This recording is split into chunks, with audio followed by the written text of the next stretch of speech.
All right. Welcome, everyone. My name is Dr. Alex Akimov from Griffith University. I'm representing Sustainable Energy Policy Cluster Griffith Business School today. So thanks for joining this morning. So I'll be serving an MC and I'll do a bit of introduction of the webinar today.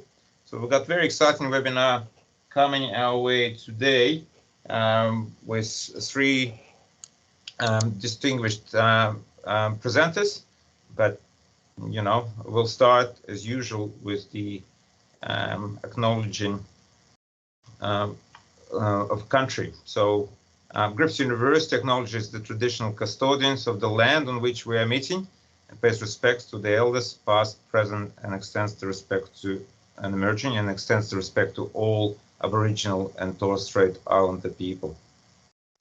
The theme of the presentation today is managing the transition to a sustainable energy sector, issues around costs and pricing in the Australian electricity market. So I've got three distinguished speakers who will be talking about various aspects of the theme. Today we'll start with Dr. Joel Gilmore, whose topic is will frequency control be free in the future? Then I've got Ryan Esplin, who'll be talking about drivers of recent wholesale electricity and gas dynamics. And then we'll have James Nelson, who'll talk about a review of VRET 1, how reasonable were the prices under the Victorian Government CfD scheme. Just a few words about Sustainable Energy Policy Cluster. So we are a group of academics and industry practitioners at Griffith University and attached to Griffith University. We're trying to build a collaboration and undertake research which is policy relevant to ever-changing environment we are living in and energy transition we're currently at. So all three speakers today have good connection with Griffith University, with Dr. Gilmore being associated with us as a member of our GBS team, and both Ryan Esplin and James Nelson, they're PhD candidates at Griffith Business School. Apart from being associated with Griffith University, they all have a distinguished career in industry. So that's the key message. So we'll try to send to the rest of the world that we're trying to build cutting-edge research, which is topical and policy relevant. Without delaying too much, I would like to move to our first presenter today. And that's Joel Gilmore, Dr. Joel Gilmore. He's Associate Professor at Griffith Business School and also Regulatory Affairs Manager at Infigen Energy. He has over a decade of experience in market design, market modeling, and technical and economic analysis of integrating renewable energy into the grid. He also leads Infigen's long-term market modeling team and develops business cases for both renewable and firming assets. He was previously a senior manager at Ernst & Young and Rowan Consulting, managing projects such as modeling and design for the Victorian Renewable Energy Target, and has held roles with Queensland Government and AEMC. Joel is published in international peer-reviewed journals in both physics and energy, and is also a passionate science communicator across a range of media. So welcome, Joel. I will now unshare my screen. So please step in and get the presentation going.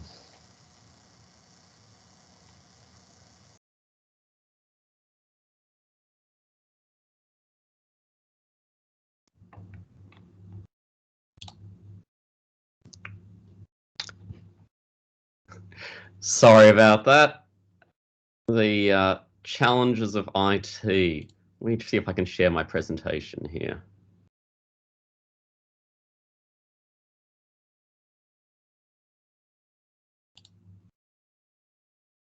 Okay, can you see that presentation?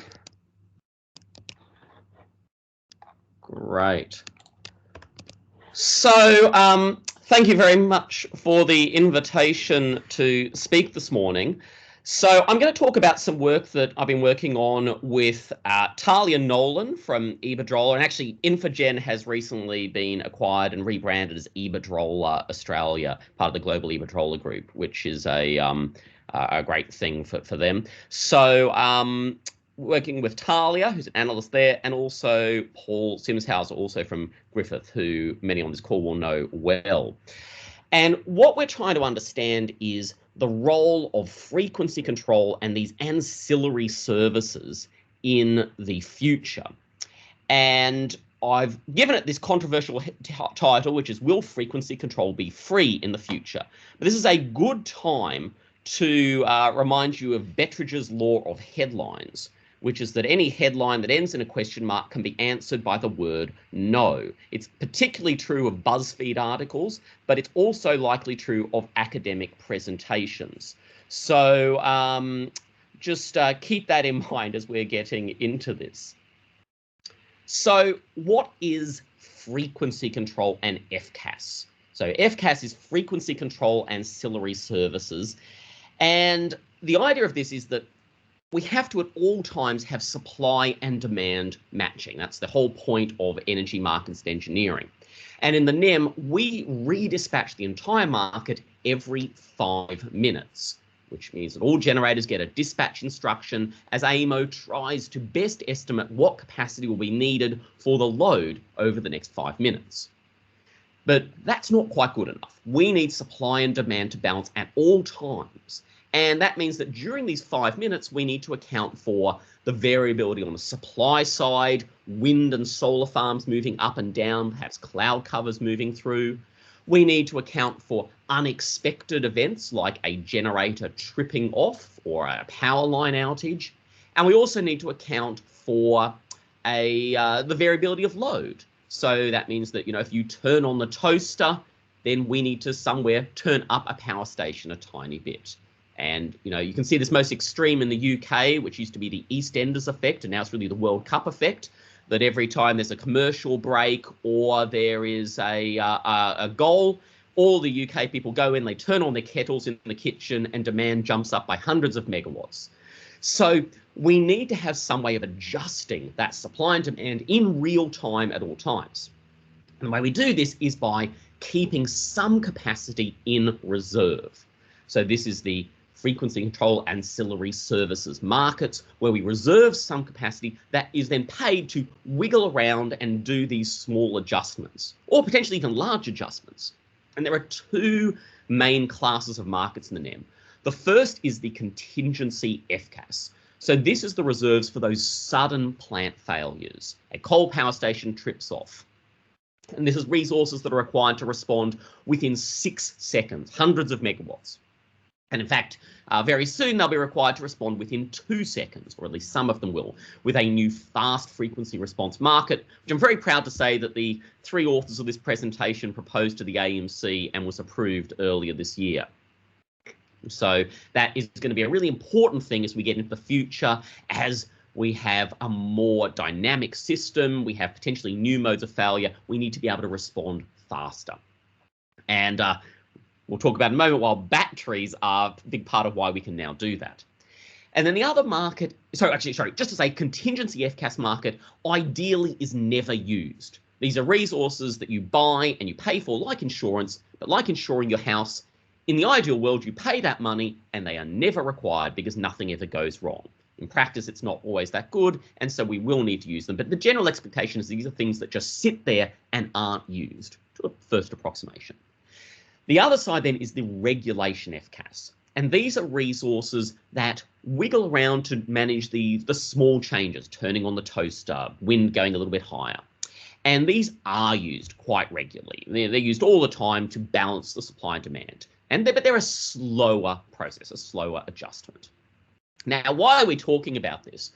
Well, if you look at the cost of FCAS, then for a long time, this was a trivial market. It was $5 or $10 million a year in value. Not something that anybody really cared about. It was a rounding error, something important, but is almost provided for free from power stations that just happen to have a little bit of headroom or could, run a bit harder if they needed. However, over the last few years, that market has jumped up in size significantly. And that's been driven by a few things. It's driven by coal closures, which has reduced the supply of this service, as well as reducing the inertia in the system, meaning that things move around a little bit more.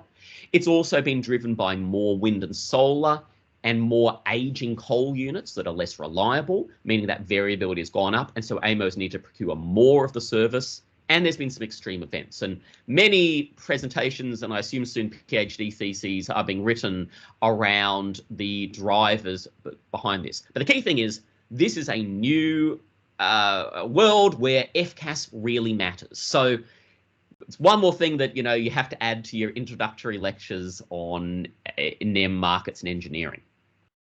And of course, when prices go high, we start to see investment in new resources. Whoops. And in this case, it is batteries. So batteries are ideally suited to delivering FCAS. They're incredibly flexible. They're much faster than coal units to respond. And of course, they on their own don't produce emissions, which means they can be part of a zero emissions electricity grid, which is something we need by 2035 at the absolute latest in the NEM. So the ministers are meeting today to talk about some market reforms and hopefully not advocate for these capacity markets that are going to cement the existing coal power stations. So these batteries, and if you look at the revenue, I pulled out some data for the Hornsdale battery and the Lake Bonnie battery from Neoen and Iberdrola. You can see that while we, often think about batteries as doing arbitrage, they buy low and sell high, that's the right way around. Actually, that is only 5 to 10% of their revenue. Over the last few years, the majority of their revenue has come from these FCAS markets because they are just so good at it. And unsurprisingly then, there is a significant amount of battery capacity proposed for the NEM. There's a tiny sliver at the bottom there, which is about a gigawatt of batteries that are currently, or maybe 700 megawatts that are currently committed or existing. And then there is some 20 gigawatts of batteries that have been announced. Now, it's safe to say that not all of those 20 gigawatts of projects are going to come to fruition. But it does mean that there are an awful lot of businesses and indeed boards out there right now that are trying to make a decision about, do they invest in these projects? And this is from where the bulk of your revenue is potentially going to come from services that were almost valueless a few years ago. So there's very little historical data to work from. But there's also no forward markets. There is no ASX market for future ancillary services. And really, there's not even any consultants that are out there really hawking FCAS forecasts, no matter how bad they are. There's a few that are sort of testing the waters, but this is really uncharted territories. So how do businesses try and assess and make these decisions? You might try and think about, well, what does the supply and demand look like?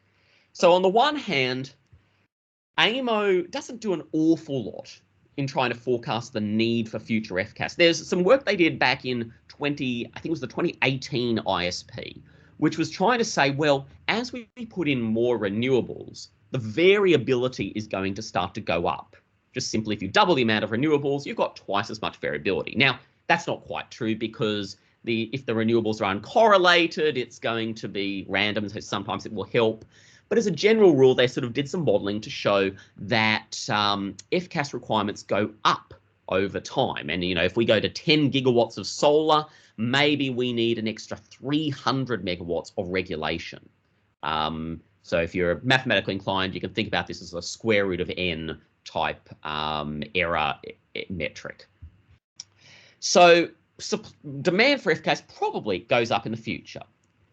On the other hand, we've got all these batteries coming in, and these batteries are probably coming down in cost. It's generally accepted that batteries are going to get cheaper over time. So there's this argument, and hence the headline, that if we flood the market with 10 gigawatts or 20 gigawatts of batteries, some of which are installed by consumers behind the meters, won't there be an oversupply of resources that are well placed to deliver this FCAS, and hence the value of this service should go to zero just by pure market economics? Now, the problem with that is that delivering FCAS is not free, particularly if you're a battery. And we've done some work on other technology, but today I'm just going to talk about batteries. And there's two big issues. The first is that batteries have limited throughput. So just like the battery in your phone slowly gets worse over time, and not just because Apple deliberately reduces it in software, but because every cycle through that lithium-ion battery reduces its holding capacity a little bit. And in particular, if you buy a new grid-scale battery today, it has a warranty for a certain number of cycles. On average, that's about 1 cycle per day. You don't have to use one a day, but over its lifetime, it's about 1 cycle per day.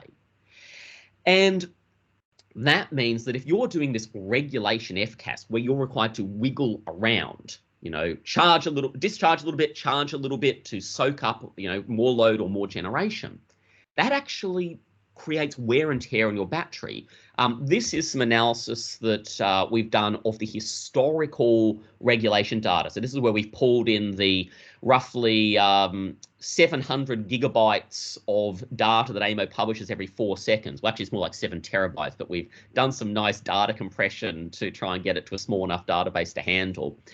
And we can look at what actually, if you were delivering regulation FCAS, and this was the only thing you did, you just sat there as a battery and you wiggled up or down on AEMO's demand, you would end up doing about, over the last few years, 4 to 5 megawatt hours a day for every megawatt you enable. And remember that that means a battery would be chewing through quite a bit of its warranted cycles if it did this. So even if you're at home, you know, your battery you installed behind the meter because you just hate your retailer, I might get that. If you were to do this service, yes, you would earn money, but it would chew through the life of your battery, which meant it wouldn't be available to do other things. There is an opportunity cost. The other aspect is just this holding cost. That if you're doing FCAS, if you're providing regulation wiggles or you're providing this contingency FCAS, that means you have to sit there and you can't do something else. If you're providing contingency, you can't do regulation. If you're providing one of those, you can't do energy arbitrage. So there is a holding cost. It's basically the cost of that capital that you're tying up in the battery. And how much of that capital is it per day?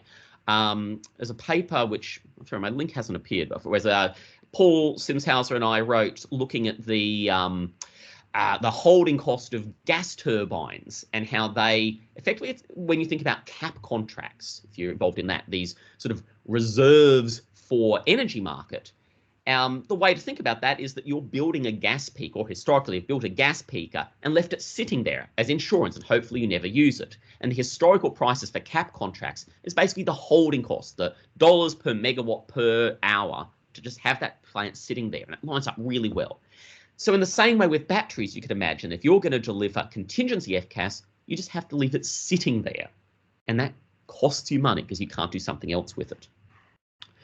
So given all that, how should we try and do this? Well, if this was energy markets, you would go out to a consultant and you would say, run some sophisticated models, some linear programming models or some unit commitment models, and try and estimate portfolios and game theory behavior, and try and tell me, what do you think the price of these services will be? But let's all be clear. Forecasting is hard, especially of the future, as they used to joke. And if forecasting energy markets is hard, forecasting the 8 to 10 frequency control markets is even harder. There's a lot we don't really know there. So instead, let's think about the levelized cost of energy concept. So this is something that's been very helpful in energy markets to basically say, what is the average cost of delivering energy from a wind farm or a solar farm or a coal power station? And it doesn't tell you everything, but it gives you an idea about that underlying cost, that if I build a solar farm, I need to recover about $50 to $60 a megawatt hour over my life to pay back the cost of building it. If I build a nuclear power station, I need to cover $300 or $400 a megawatt hour. It doesn't tell you which of those you should build, but it does say if you're going to go nuclear, you better be darn sure that that you're going to get some value out of that. If the Prime Minister wants any advice, I'm available at any time. Submarines notwithstanding. Then we can introduce a similar concept and for FCAS, which is this levelized cost of reserves, or maybe a frequency control. We're still thinking about that, which is basically to say what is the total cost of building and operating a battery over its life divided by the lifetime amount of this service, whether it's regulation or contingency, that I can provide. So the way you can think about this is if a battery did nothing but regulation and it did it for its entire life, what price would it need to be paid for that service in order to recover its costs? Now, this is really helpful because it puts a cap on the future equilibrium prices if we're an efficient market. If the prices in your financial model are much higher than this number, well, that could mean it's a great time to build a battery. Or it could mean that your model is maybe a bit too optimistic, because in a frictionless market, and the NEM is not frictionless by any stretch, but in a frictionless market, you don't really expect to make rivers of gold when you're building this service. In the future, if there's these super profits to be had, presumably someone else is going to try and build a battery and undercut. In an efficient market, prices should trend towards some underlying cost of provision. So that's the concept. We've, of course, implemented this in mathematics, but nobody really wants to sit through and decipher equations on a Friday morning. So instead, I'll encourage you to read our paper when we put it out in the next couple of weeks. But we have developed a financial and optimization model of a battery to deliver these different regulation services and then solve it to understand the underlying cost of reserves and also the most optimal design for a battery to deliver these reserves at least cost, which has, to me, some counterintuitive outcomes. So let's have a look at the results now. This is the historical average prices for regulation. So over the last couple of years, it's been in the low $30 per megawatt per hour. So if I deliver 1 megawatt, keep 1 megawatt of headroom in my plant, up and down, to deliver this FCAS, what would I get paid? This is actual historical prices. This is our model of projected regulation FCAS based on current battery costs and then based on those projected capacity costs from the CSIRO. So nicely, first of all, in our base case scenario, currently it actually sits pretty close to the current reg FCAS prices. There's no money left on the table, but it suggests that over time, those costs are going to go down. Furthermore, if we were to allow this battery to be repowered, effectively, if we say that in a few years, we can replace the cells in our battery with lower cost future cells, then that means we can run the battery even harder. We can deliver more regulation effectively from the battery sooner, and we can actually achieve an even lower cost. So this suggests that on a pure cost-based basis, regulation is going to get cheaper in the future compared to where it is now. And there might be other competitors as well that can make it even cheaper, who knows, but batteries alone should reduce costs. And they should reduce it from where we are today. Now, a question for you, given these numbers, how many hours of storage should a battery be to deliver regulation? Now, remember, this is just wiggling around within 5 minutes. So, the most that you could ever provide is if you have a 1 megawatt battery, it's 1 megawatt times 5 minutes. The most you could be ever required to deliver over 5 minutes. And just have a think about that for a moment. How many hours do you reckon you should, maybe your intuition is, well, I want to make it as small as possible, maybe a 15-minute battery, because if I only need 5 minutes worth of capacity, I don't want to pay for more. The actual answer is a battery in our model is best placed if it has 3 to 4 hours of storage. Now, why is that? Well, remember this mileage we talked about, how much throughput there is in a battery if you're delivering regulation. Currently, it's about 4 to 5 hours, megawatt hours per megawatt a day. Now, if you have more hours of storage in your battery, what that gives you is more warranted cycles.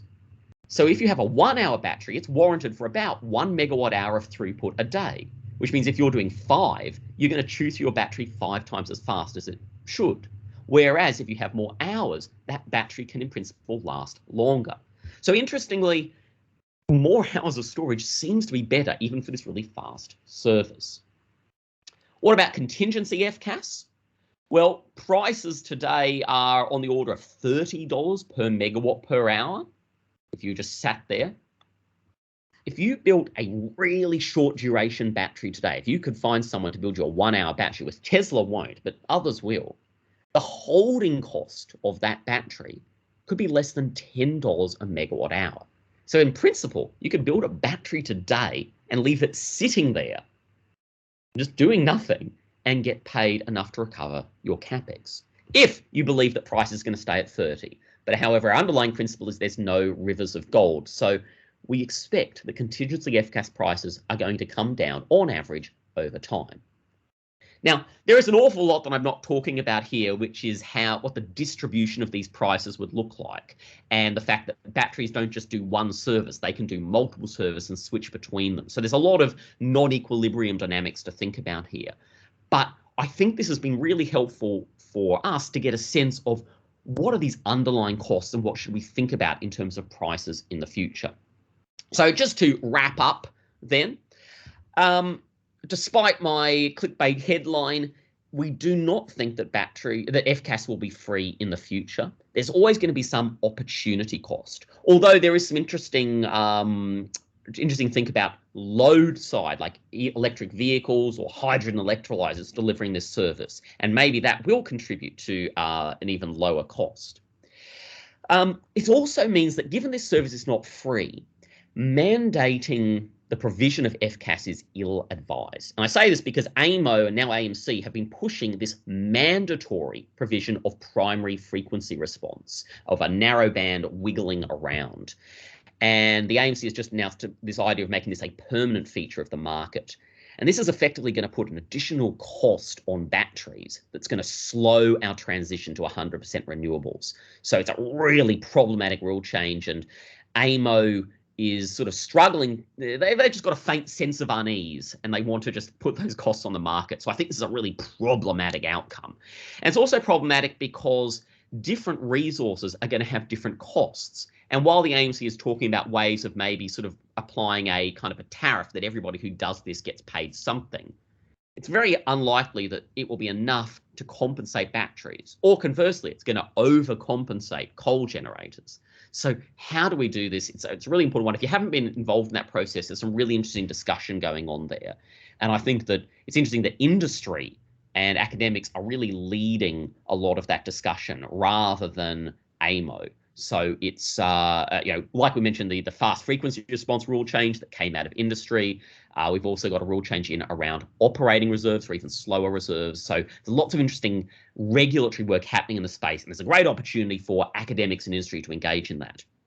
You mentioned modelling of FCAS prices is even more challenging than energy, but we think that this will help clarify that. And we have a paper that will be coming out very soon. It's in the dying stages of being written, has been for a little while now, but hopefully in the next couple of weeks we're going to put that up, and or at least a working paper. So we would love any feedback, and I'll post that on LinkedIn and other sources in the future.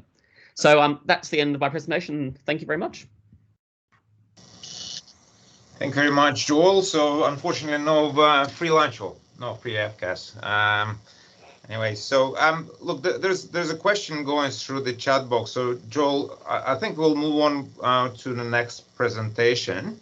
But if you feel you can sort of type in the answer or leave it for later discussion, that would be good. So I would like to encourage everyone as we go along to post your questions. So thank you very much, Joel. Let's move to the second presentation, and we've got Ryan Esplin, who is an economist at the Australian Energy Market Commission, the rule-making body for the national electricity market and East Coast gas markets. Before joining the AEMC, He worked as a consultant at Frontier Economics, where he advised clients on regulatory and competition matters.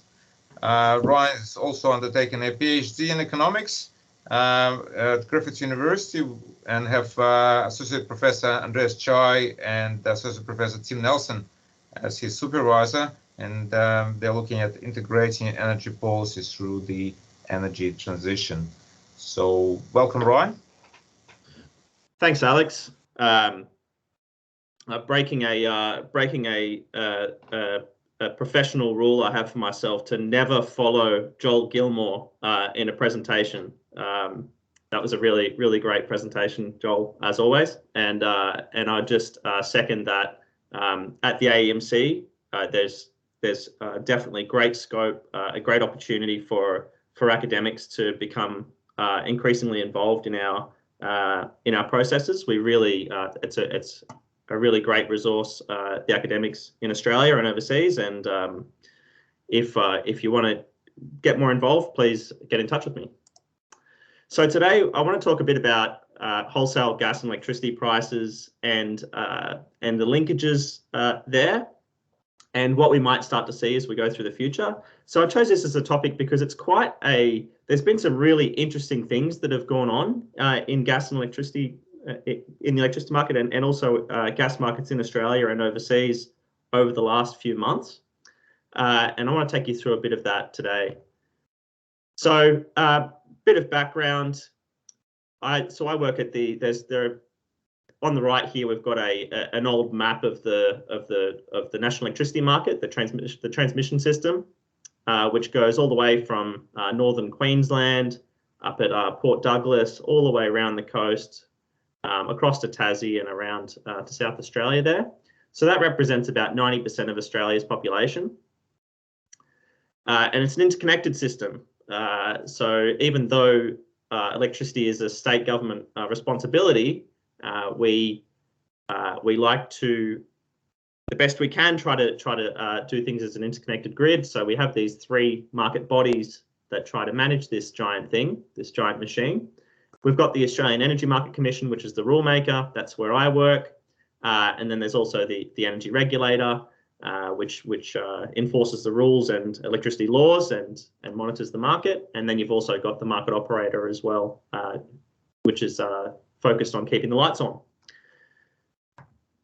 So I thought I'd give a very quick overview of how electricity prices are set. Now, anyone in industry is going to know that this explanation that I'm giving is extremely simplified, so forgive me for that. But just for those of us on the call that don't work in the sector, I'll give a quick overview of how prices are set.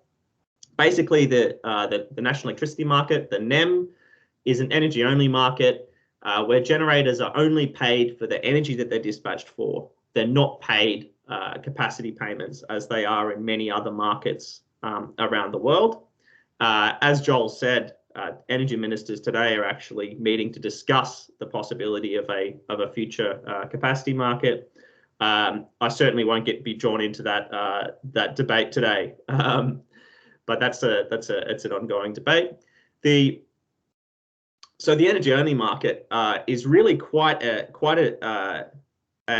an amazing market design, because it's although generators are only paid for the energy that they provide, the design of the market sends signals both for short-run efficiency, what we call dispatch efficiency, where we try to get the least cost mix of resources to meet demand right now, and also, given that it's got a very high market price cap, when we have these periods of scarcity where there isn't enough generation to meet demand, or where the supply-demand balance is quite tight, prices are allowed to go very, very high, up to $15,100 a megawatt hour. And that provides a long-term incentive for investment in further generation. Or if there's an overcapacity in the market, then the lack of those high-priced events will send a signal for exit. So it's actually quite a sophisticated market design. So the way basically that it works is that we have a dispatch engine, and it takes bids from generators in the market, both for energy and for FCAS, as Joel was talking about. And it does what's called a security constrained economic dispatch, which is it takes all those bids and the constraints in the system and solves the market for the lowest price to meet demand whilst meeting those constraints. And then all generators receive that single price. So there's an incentive there for generators to bid in at their short run marginal cost. That's not entirely true, but at a first approximation. And what that means is that if the marginal generator is setting the price here at $60, then the infra-marginal rents here allow the lower marginal cost generators to recover their fixed costs. And then, as I was saying, when demand goes really high for a few hours a year, the price is allowed to go extremely high, and that allows that marginal generator also to recover their costs, and should over time provide signals so that we have the least cost mix of resources to meet demand. So that's a very quick summary of how prices are determined. Let's have a look at what we've seen in the market over the last few months. So here we've got a chart of some recent electricity spot prices that we've seen in the market. This is up to the end of July, so that we probably could have had an extra month on there where prices have come off a little bit, but this gives us a good idea of what's been happening over the last little while. So what I've done here is this is the average price by month by region here. But what I've done to help us look at what's driving, what sort of factors are behind these prices, and keeping in mind that it's very complex. The determination of these prices is the outcome of the behaviour of a lot of different participants bidding in the market. But at a high level, what we can do is we can break down the average price into the contribution of prices below $300. So that's when the market is kind of operating under normal conditions, and then the contribution to that average of high prices, so prices above $300. Now, the reason why we use $300 is because we have some contracts in the market that we have some cap contracts in the market that have a strike price of $300. But at what we're talking about here, the blue there shows that there's been an increase in prices during the kind of normal operation of the market. And the increase in the red, particularly in New South Wales and Queensland, are showing you that that's been quite a large increase driven by these kind of scarcity events that we occasionally see. So let's have a look at each, and I'll offer some explanations for what might be driving each. So firstly, for the extreme price events, the red band that we saw increase over the last couple of months in New South Wales and Queensland, a lot of this was actually driven by some strategic bidding behaviour by generators, which really picked up after you'll recall there was an explosion at a coal power plant in Queensland, where one of the units at Callide exploded, and that some pretty amazing pictures of that I didn't include here, but you'll all, especially those of you in Queensland, will remember that. And so that explosion meant that a few units were out of service for a while, and that took quite a bit of capacity out of the market. So you can think of that as the supply curve, if you like, kind of shifting to the left. So that took quite a bit of capacity out of the market. And when you take supply out of the market, that increases the market power of the remaining units in the system. So that allowed these remaining units in Queensland and New South Wales to really have quite a bit of influence over the price that they don't typically have during normal times, and that drove this dynamic that we saw on the right, where for a few weeks, maybe even for a month or two, we saw this weekday pattern in prices, where we saw in New South Wales and especially in Queensland, these periods where generators would bid to push the price up towards the market price cap at $15,000, and then because of a feature of the market, they would rebid their capacity to send the price down to minus $1,000 for the remaining part of the trading interval. So this is quite an interesting phenomenon. We haven't seen this before with this kind of regularity. And to give a bit of explanation as to why we see this kind of strange behavior where the price is jumping between 15,000 and minus 1,000 is we have up until October, in a month, this is going to change. But what we've had since the beginning of the market is that whilst dispatch prices are set every 5 minutes, settlement, where the price that participants receive from AEMO is actually calculated every 30 minutes. So you've got a dispatch price signal every 5 minutes, but settlement actually occurs on the time-weighted average price over a trading interval, which is 30 minutes. So this creates an incentive for whenever the price is driven extremely high, what you will see is that generators will rebid into the market for the remaining 5-minute periods in that trading interval. They'll bid in capacity at very, very low prices at minus $1,000 because they're going to receive an average price over the 6 5-minute periods. So they're able to put as much capacity into the market for the remaining 5-minute periods in the 30 minutes, and they get the higher average price. Now, this is going to change from the 1st of October, where we'll be moving to 5-minute settlement. So this is a really fundamental change in the market. And this is, if anyone's interested in some research ideas, this would be a very fascinating thing to dig into, I think. And you look at how the bidding behavior changes as we move to 5-minute settlement. So there you go, a free research idea for you. I'd say a lot of people are thinking about this. So that's what is driving those higher prices. What about we also saw an increase in the underlying prices as well, the sub $300 prices. So what explains this? Well, it's complicated, but a big factor driving this has been a really remarkable increase in gas prices that we saw between March and April, from around March until August this year. We saw a very significant increase in gas prices. And if we look at this chart on the right, you can see that this is monthly underlying electricity prices for mainland, ignoring Tasmania. And in the blue, we've got the underlying electricity prices, and then in the brown colour, we've got the spot domestic gas price. And you can see that there is a very strong correlation between those two series there. So what's often used to explain this close relationship is you have this, people often talk about gas being the marginal generator. So like we said about prices being set at the margin, people will often say that gas is the marginal generator.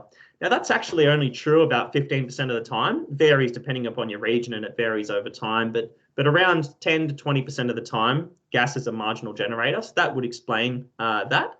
But the rest of the time, for the majority of the rest of the time, it's actually coal generators and hydro which are setting the electricity price. So why would, if gas is only setting the price 15% of the time, why is there such a strong correlation here?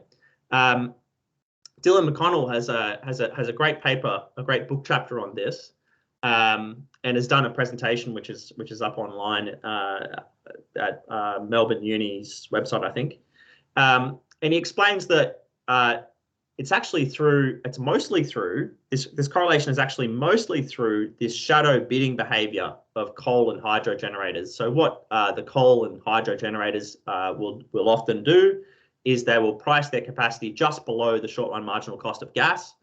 And that's where a lot of this relationship actually comes from. So looking at that remarkable increase in gas prices there, that has been driven mostly by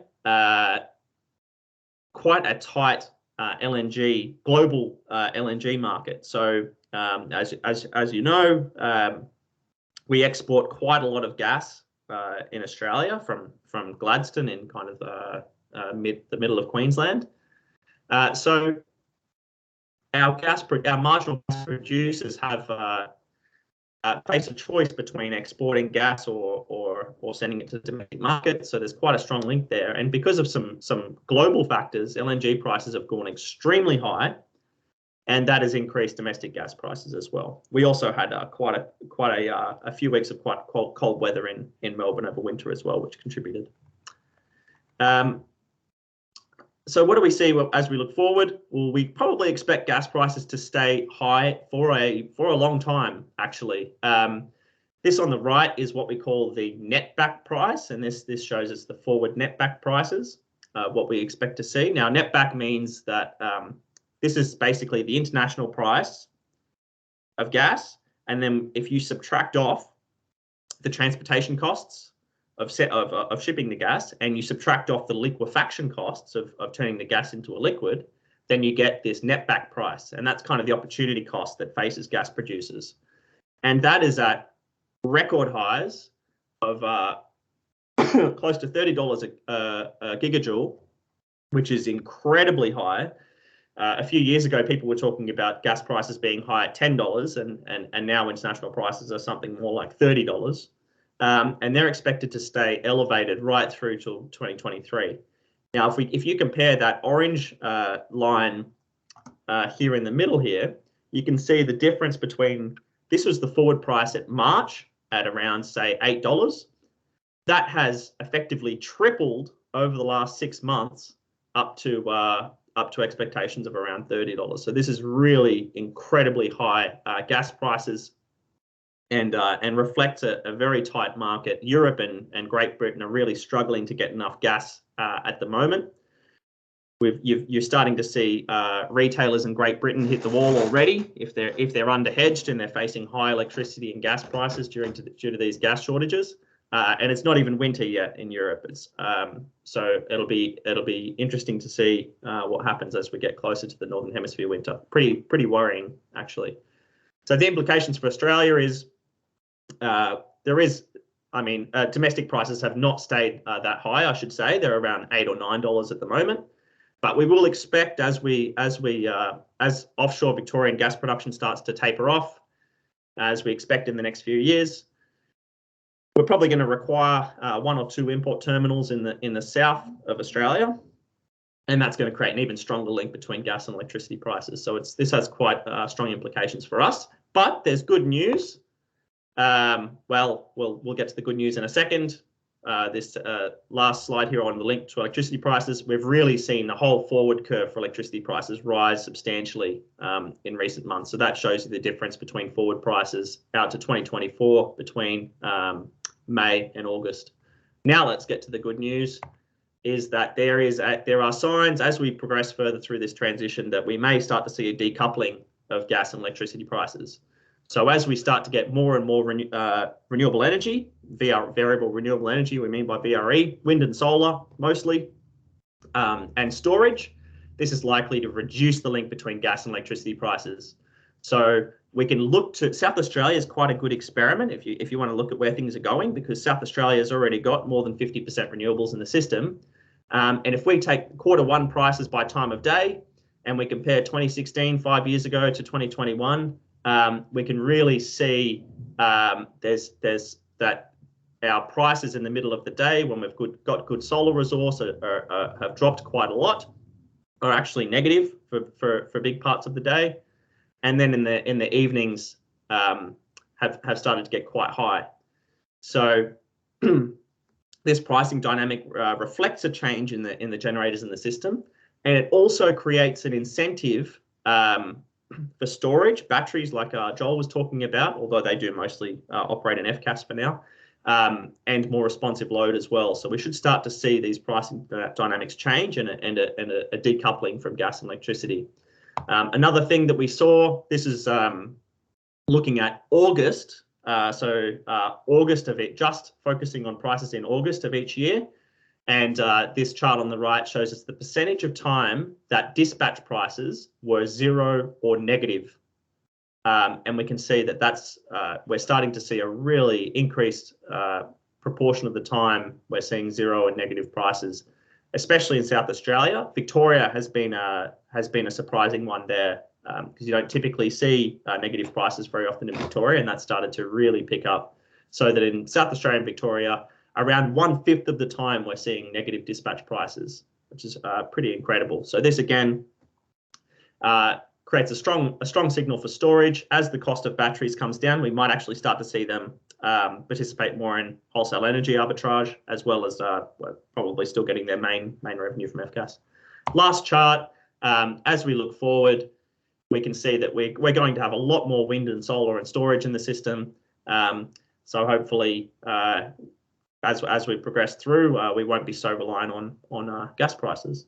So that's it from me. I'll hand back to Alex. Thank you very much, Roy. Very interesting presentation as well. So I wonder whether we'll get to the point where electricity prices will be linked to battery production and installation costs. So decoupling from gas, coupling with the battery. Anyway, if you have any questions to Ryan, please post them in the chat box, and Ryan will try to answer them. But we'll move on, and I've got the next presenter, James Nelson. James is an associate director in KPMG Corporate Finance, where he focuses largely on project finance transactions in the resources, energy, infrastructure sector. Prior to this, James had roles with renewable energy development in Queensland, PwC's corporate finance team in the Middle East and Sydney, and he's currently undertaking his PhD under the supervision of Professor Paul Simshauser, Associate Professor Tim Nelson, and myself, where he's researching the challenges faced by investors in merchant renewable energy projects in Australia's national electricity market. So welcome, James, and the floor is yours. Thanks, Alexander. Good morning, everyone. So just bear with me while I...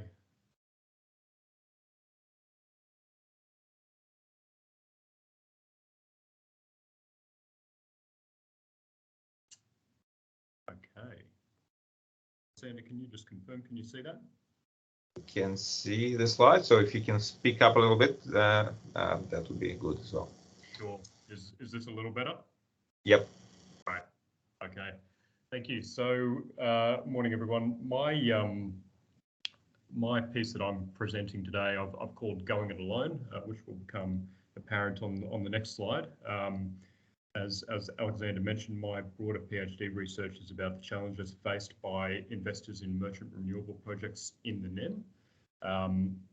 And this part of my research is about understanding what subsidies renewable energy investors have received in recent years and why.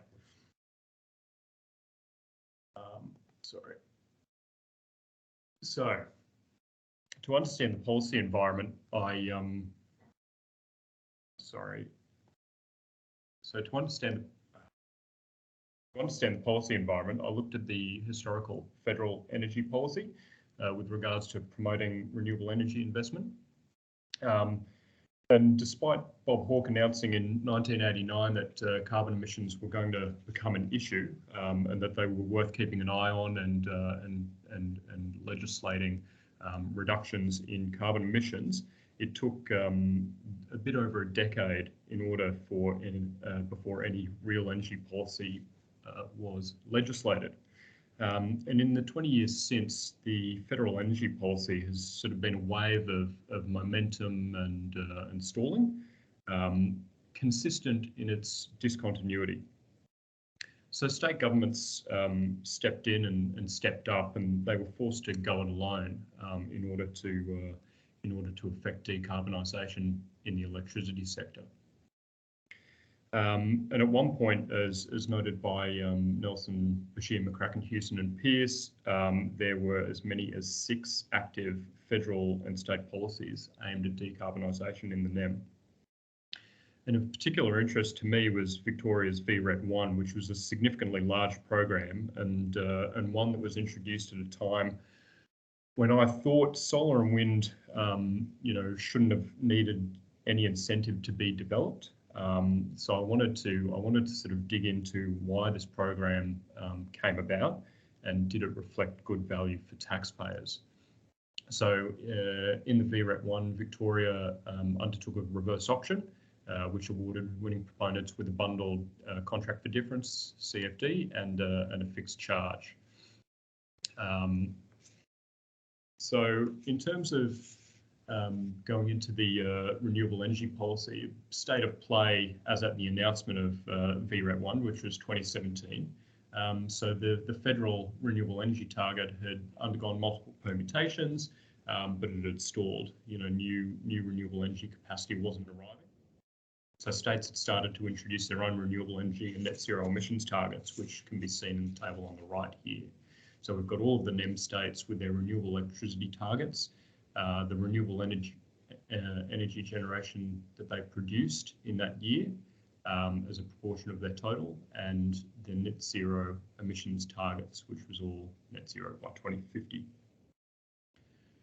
So Tasmania and South Australia were outperforming the other states significantly, and this was actually, well, their approach was more around regulations and policy environments rather than subsidising VRE investment through feed-in tariffs or contracts for differences. Victoria was lagging most states. Queensland was the lowest, but Victoria was second lowest at 12%. So they need, and they had a 25% renewable energy target by 2020, whereas Queensland said 50% by 2030 at that point. So they needed to attract new investment somehow. And I guess I wanted to know two things. So in addition to Victoria falling short on their renewable energy target, did the Victorian government also think they needed to induce investment in renewable energy because developers thought it was more expensive than a thermal generation option? So looking at policy design considerations, there's the desired outcome, which is pretty clear here, I think. It's to meet decarbonisation targets. It's 25% by 2020. But then what's the purpose of that, or the reason that a subsidy needs to be provided? Is it due to what I've called a technological subsidy, which is was VRE considered more expensive than thermal generation, or were there other considerations of what I've called a state development subsidy, which is was Victoria competing against other states who were running similar programs at the same time, or was it was Victoria failing to meet the renewable energy targets going to be so unpalatable that it justified paying a premium to developers to develop renewable energy in the state?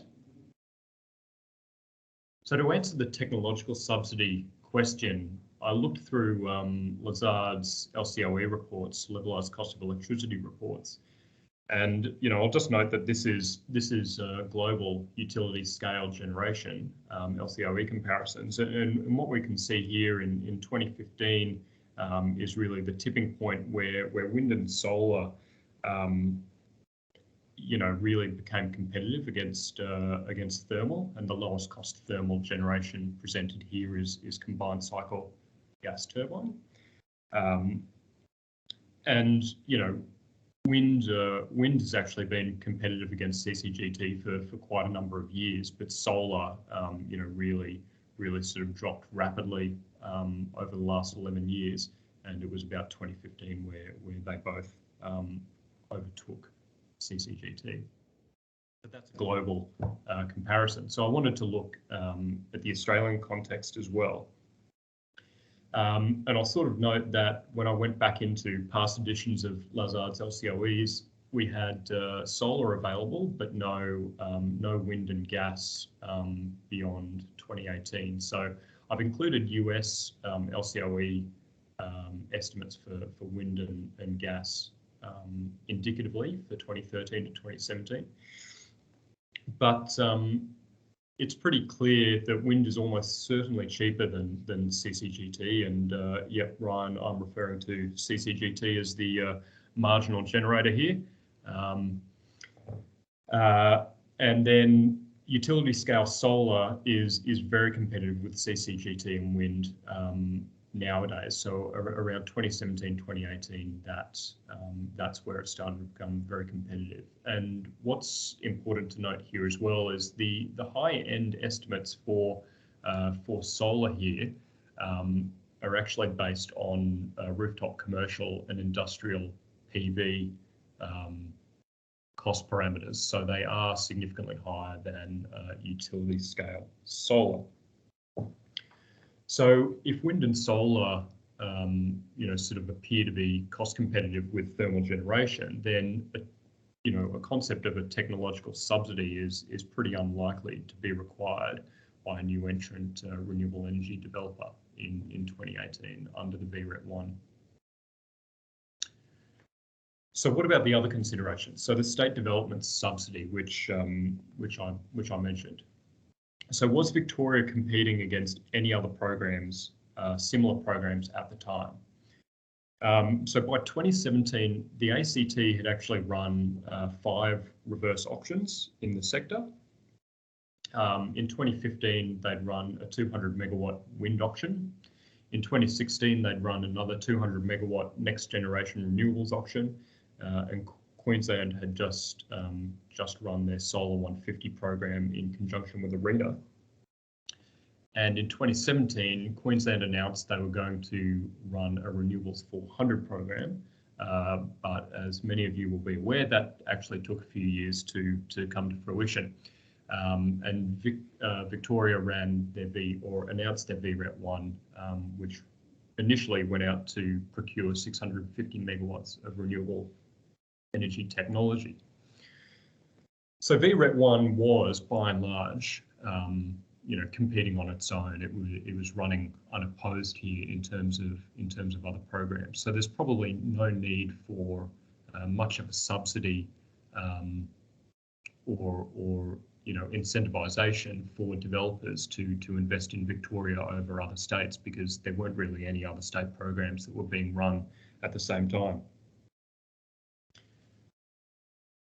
So then the other aspect is the renewable energy target. So recall from earlier this table that set out the renewable energy targets and the renewable energy generation.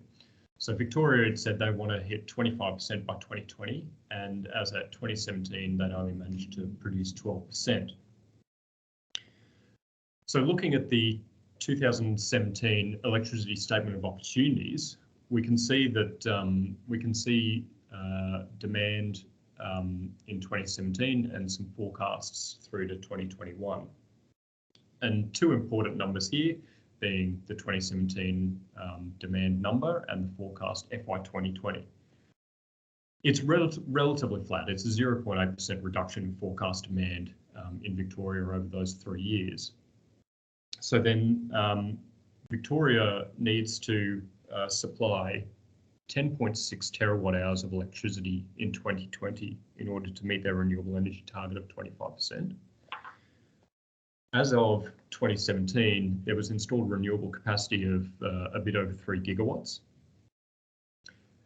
And assuming a 30% blended cap factor for wind and solar, so it's around 35% for wind and 25% for solar, Victoria will need to install about 1.5 gigawatts of new VRE to meet their target.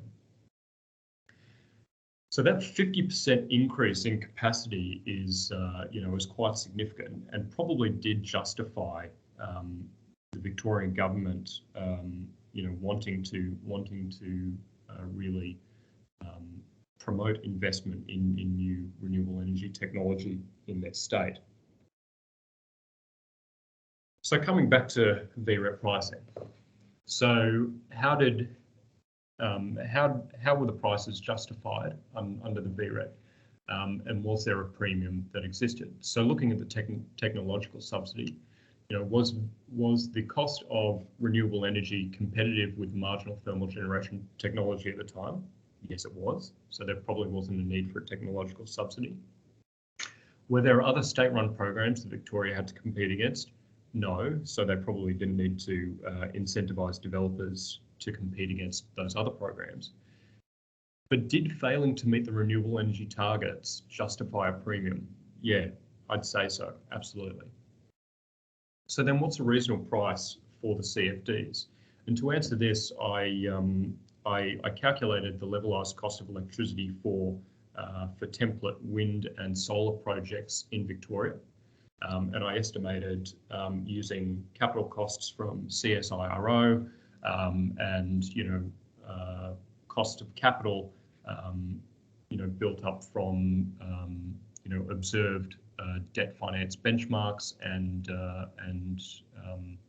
equity betas in the market. Wind was about $51.64 per megawatt hour and solar was around $50.88. And the price of the CFDs offered under VRET 1 was $56.52 for wind and $56.85 for solar, for single axis tracking solar. So prima facie, that means that Victoria has overpaid by $4.88 for wind and $5.97 for solar, and those are dollars per megawatt hour. And overpaid means, they've subsidised those costs. But does it? That seems a little simplistic. So I dug into it a little bit more. So VRET 1 set out to procure originally 650 megawatts, and they ended up contracting 669 megawatts, and 928 megawatts was actually delivered. So this means over a 15-year period of those CFDs, 72% of electricity production was contracted and 28% was merchant. But then solar farms and wind farms don't actually stop producing after 15 years. They generally have a 25-year or 30-year life, depending if you're talking to debt or equity. So I assumed that if they don't recontract their load after 15 years and the projects ran for a 25-year period, then their total contracted volume of electricity and LGCs over the project life was 43%, and there was 57% of their volume that was sold merchant, sold into the spot price. Sold into the spot market at the prevailing spot price.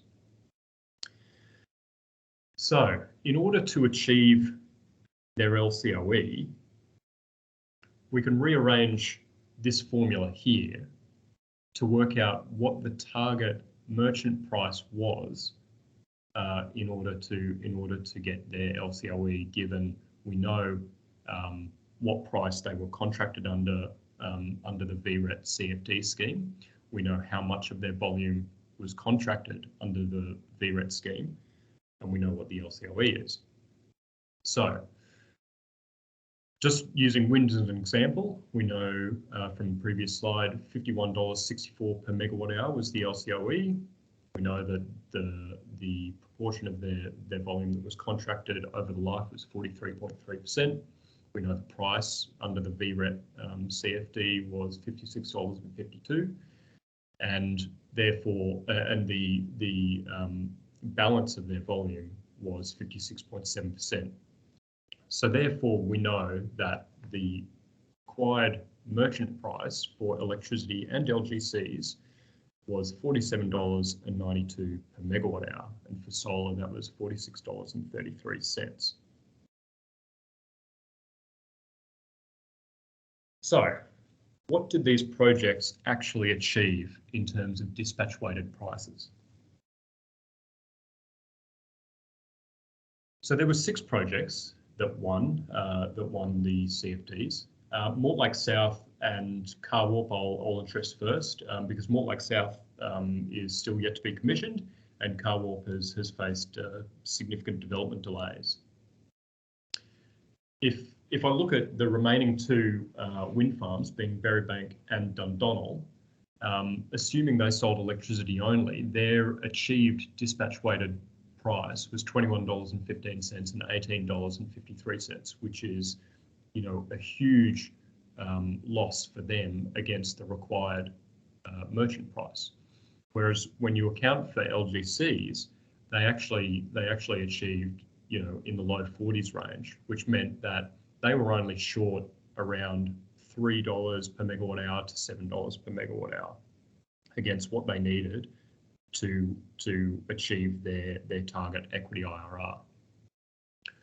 On the solar farms, Kahuna and Winton, again, they had low achieved dispatch weighted prices when accounting for electricity only, but the LGCs brought them up to be around that $44, $45 mark, which means they fell short of their expected equity returns, I should say, of around $1.50 to $2.50 per megawatt hour. So therefore, I've estimated the equity IRR achieved by these projects was in the range of 8.5% for solar and 7% for the wind projects, and only when accounting for the benefit gained from LGCs. So if the electricity only prices were used, if not for LGCs, these projects would have significantly missed their equity IRR targets. They would have been 0 or negative. And that's the end of my presentation. So thank you. Actually, I did just want to go back to that. So the outcome is that, of course, the prices achieved by Victoria under the VRET scheme are significantly attractive when looking at this. So it's while initially it sort of seemed, if you looked at it at face value, it seemed as though they were perhaps overpriced. In fact, Victoria got good value for money. Thank you very much, James. So that's good. So haven't overpaid. That's the important message there. Look, if you have any questions to James, thank you very much, James, for the presentation. Everyone, if you have a question to James, can you post it in the box? Or I can see one coming straight away from Wayne Gaggle. James, does the difference in PPA include the impact of a cap on CfD payouts that were also part of VRET structure that would represent an additional premium required by the projects that may change the value equation? Yeah, so no, my calculations didn't include that cap. I did the best I could with the information I was able to find. There was also a fixed charge component of the scheme. I wasn't able to find any pricing information on what that fixed price component was. So there was, effectively a capacity payment that was made to these projects under the scheme, but I wasn't able to find any value of what those capacity payments were. It does account for the renewable energy generators were only eligible to dispatch as long as the spot price was at least $0 a megawatt hour as well. So I've accounted for that in my calculations. Thank you, James. In the interest of the time, guys, so if you still have questions to the presenters, please keep posting them. So what we would like to do now, guys, just to use an opportunity of having excellent presenters, and also coincidentally, 2 of the presenters are PhD students. We thought we'll give you a little bit of information about doing PhD with us at Griffith. So I'll talk briefly about how you can get enrolled into PhD at Griffith, and we've also got Dr. Jessica Breadsell from a race for 2030 CRC, who will talk about opportunities for potential scholarships and doing PhD as well. In the context of my presentation as well, so you may wish to ask James or Ryan about the experiences with doing PhD with us as well. So, let me commence my presentation first.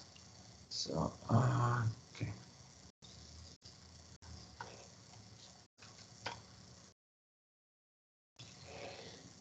All right. Why would you wish to do a higher degree by research? Obviously, there could be many reasons people may have it. Probably some of them may include things like learning new skills from award-winning researchers, which are at the forefront of their fields. There's some scholarships available, gain some additional skills, including research skills, for example, and improve your employability and professional development opportunities as well.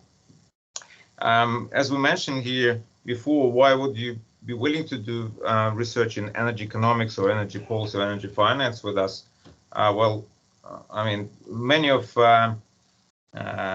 audience members today are in the industry, and you may wish to sort of get your research skills level to a new higher level and get some insights from experienced research supervisors, which we have a luxury of having not only academics, but also industry professionals, including Dr. Joel Gilmore, who I just asked before the presentation, so he might be willing to consider supervising students as well if there's the right topic and the right student. But more broadly, if you have an idea which you believe is very topical and you would like to develop into a proper research project and try to make an impact from it, that's one thing you may wish to do as well. Griffith offers a wide variety of research degrees. Probably most relevant would be a Doctor of Philosophy or Master of Philosophy. So PhD, as how we know, Doctor of Philosophy is the 100% research program, which may include some taking some courses as well as a part of professional development, but it's typically not marked. So you know, the outcome will be judged upon the quality of research you will be delivering. It typically for full-time students between 2 and 4 years, and double of this for part-time students. Master of Philosophy is a little bit shorter. So how to get there? Look, if you've done your honors degree and it was upper second class honors or equivalent, which means GPA of 5.5 and having significant research component with the grade of 6, you should be able to get admitted. Masters by research vary from faculty to faculty, so you'll have to inquire as well. Some of you might have done master's degree, so we can try to check and see whether it's equivalent to honors degree, depending on how much you've done in terms of research. Sometimes people who don't have a substantial research component in their prior degrees, they can get admission based on their research publications. Fees are free for Australian citizens, Australian permanent residents, and New Zealand citizens. It's covered by Australian Government Research Training Program. There is a fee for international students too. We do have a number of scholarships offered within Griffiths, which may support living expenses. So in 2021, was just under 29 grand a year, paid fortnightly and tax-free. For international students, there's the tuition fee scholarships potentially available, and there are some perks in relation to leaves and things like that. Another scholarship opportunity in energy, and that probably be attractive to you guys who work in the energy industry, would be scholarship offered through Breadsell 2030 CRC, and Jessica will talk about it very shortly. But generally speaking, when we're selecting students for the scholarship, we expect students to have high quality, high academic merit, some evidence of good research background, whether the research topic fits a university or academic group, and whether there's a good supervisor available for you. Okay. 4 intakes a year at Griffith. If you like to apply and start in first intake next year, the application's deadline is not too far away, especially if you're sort of looking for scholarship opportunities. But you know, application for PhDs is usually not a quick thing. So you are encouraged first to contact your potential supervisor. You can shop around and trial your research ideas on various people, and you know, hopefully you will get someone who is interested to supervise you for the topic you want to, and then they will guide you on how to proceed with your application. All right, if you have any questions, please ask me. Again, I will use kindness of Joel. So if you may wish to do something of FCAS or something else Joel might do, you're welcome to get in touch with him as well. I will stop my presentation there and pass on to Jessica. Thanks very much, Alexander. I'll just share my screen.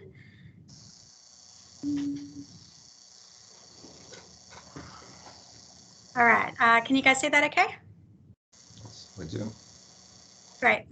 So hi, everyone. Thanks very much for inviting me to present today, Alexander, to this group. I've enjoyed listening to the previous presentations. My name's Dr. Jess Breadsell, and I'm the Industry PhD Program Coordinator for Race for 2030 CRC. I'd like to acknowledge the traditional owners of all the lands that we're gathered on today. Personally, I'm on the lands of the Whadjuk Noongar Nation over in WA. So Race for 2030 CRC is a collaborative research centre aiming to transform the energy sector and support end users to transition to reliable, affordable, clean energy for 2030. CRCs are collaborative research centres that are a combination of industry, government and researchers, and Race for 2030 is the largest one of the CRCs ever. We are just over a year old now, so we've got 9 more years to go, and we have $350 million over those 10 years to invest into research projects and industry transformation projects.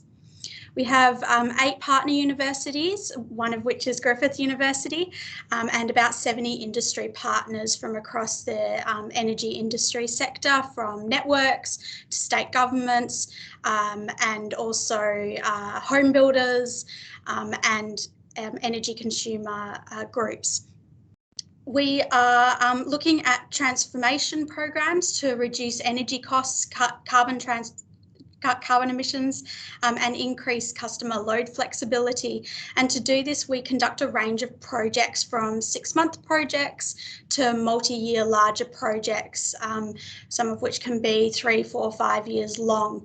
Within that, we also have our funded 3-year PhD scholarships, which I'll talk about in a moment.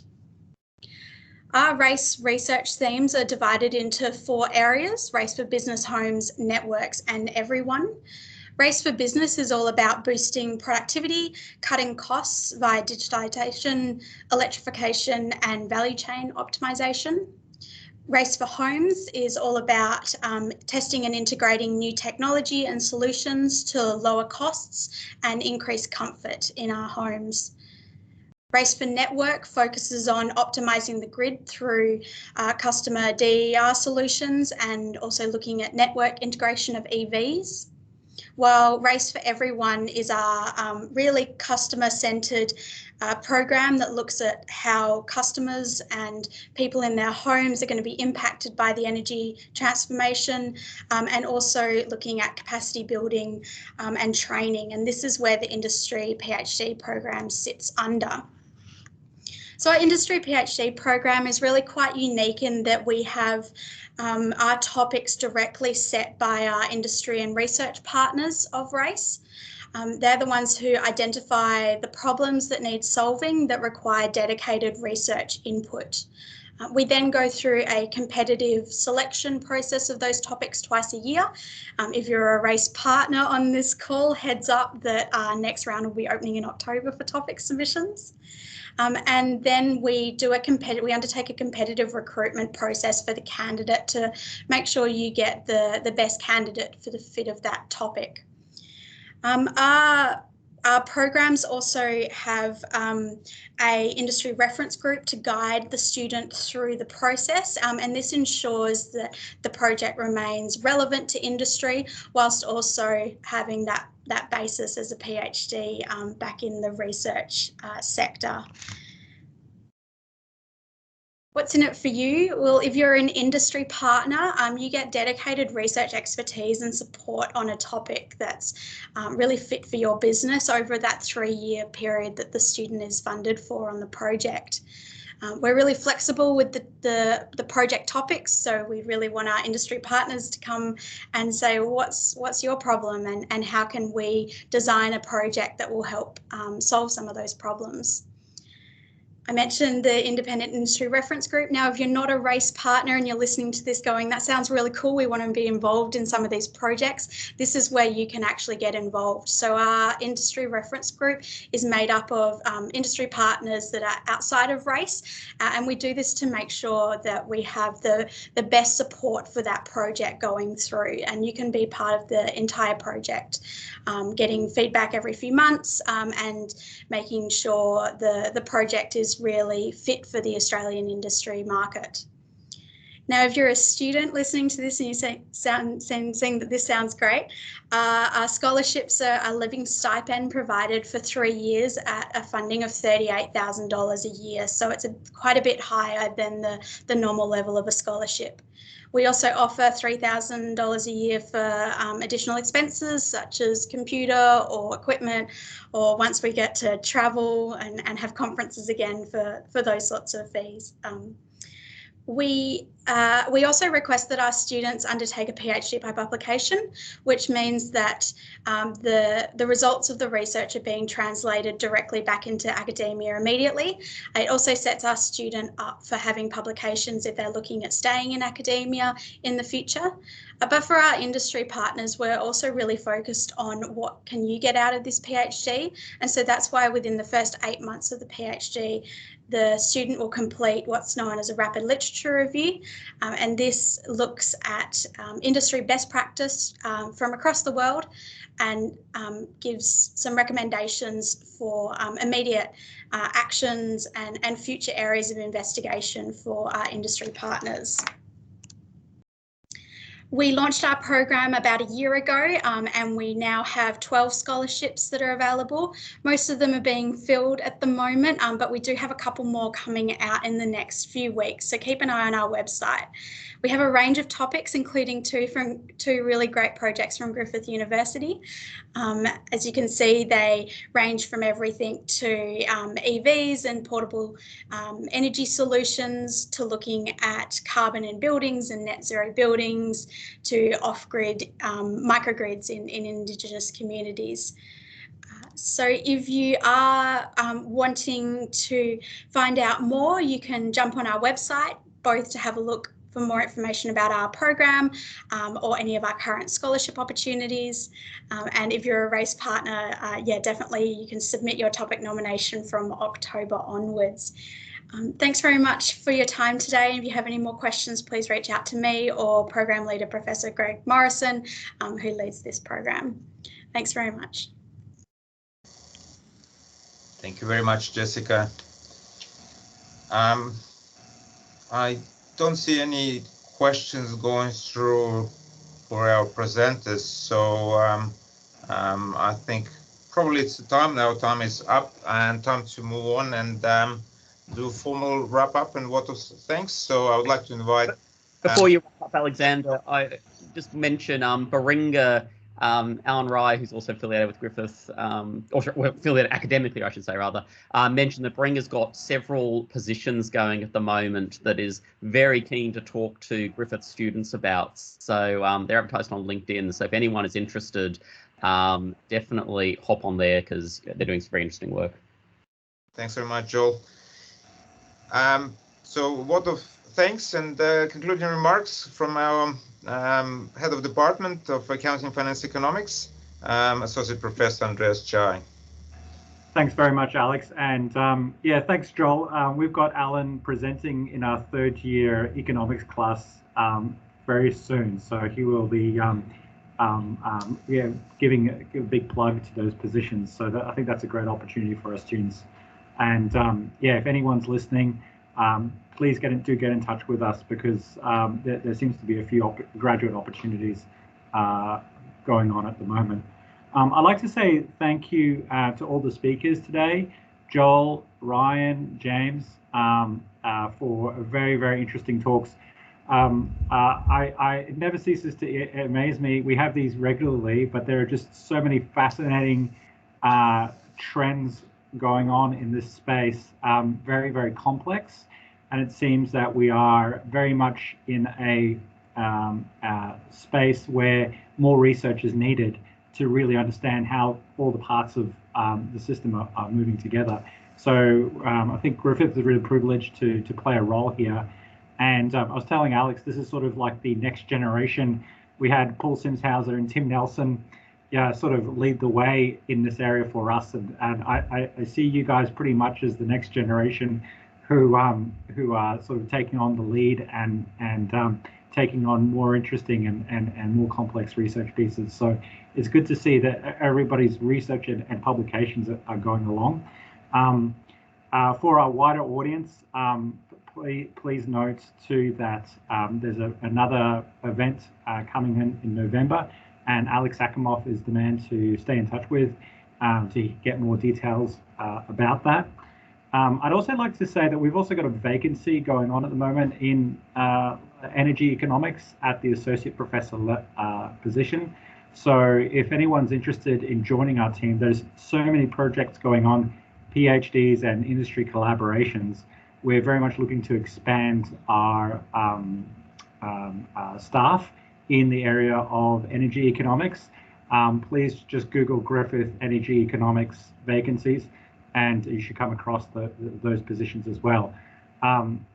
Griffith is right behind energy economics, and in the next few months, you should be hearing more about the start of a new centre, which will announce more industry collaborations going on, in addition to what's already going on with RACE. We're developing more collaborations and also more adding on more modelling capabilities. So we're really excited about this, and I'd also like to thank Alex Akimov for bringing this workshop together, and also Eileen Burt for her admin support, and of course Jessica for telling us about the great opportunities under RACE, which is just probably the most needed RACE out of CRCs, out of all the CRCs I've seen. This is probably the most important one by a long, long mile. So it's great to hear that things are going well there. Yeah, so thanks again, everyone, for joining us, and thank you for the speakers for giving up your time. And we'll be in touch shortly about the next events. Thank you very much, Andreas. So thank you very much, everyone. Thank you to those who found the time to join our webinar today. And please stay tuned. We'll have more exciting webinars in the future. So thank you very much and have a nice day.